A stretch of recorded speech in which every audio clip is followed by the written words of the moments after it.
comprehensive bill out of the Senate, and then we'll get it in conference and continue to work the issue. Let me ask you about your leadership.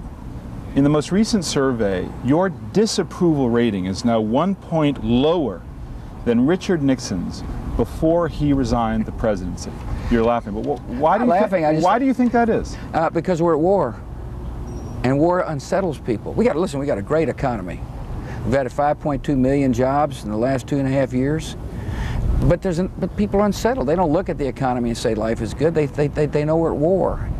And I'm not surprised that people are unsettled because of war. The enemy's got a powerful tool, that is to get on your TV screen by killing innocent people. And my job is to continue to remind the people it's worth it. We're not going to retreat hastily.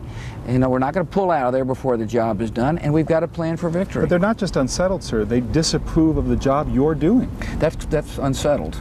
That's how you see it. Yeah, I do. I see it as the war is difficult, and I understand that. I understand why people wonder whether we can win the war or not.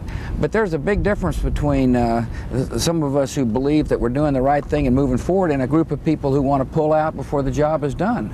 Do you think it's possible that, like Nixon and Watergate, that the American people have rendered a final judgment of disapproval on you and your war in Iraq? Of course not. I got 2.5 years left to be President of the United States, and I intend to get a lot done, including immigration reform. Yesterday I signed the extension of tax relief.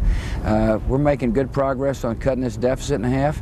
I've got a lot to do, and I'm going to continue to work with the Congress to get things done on behalf of the American people. We've got a positive agenda that is making a difference in people's lives. I'm also not going to retreat in the face of adverse polls. I'm going to do what I think is right and complete the mission in Iraq, and I believe a free Iraq is going to make the world a better place. Let me ask you a little something about your style. You said and have said in this immigration debate that you want to find rational middle ground on this issue.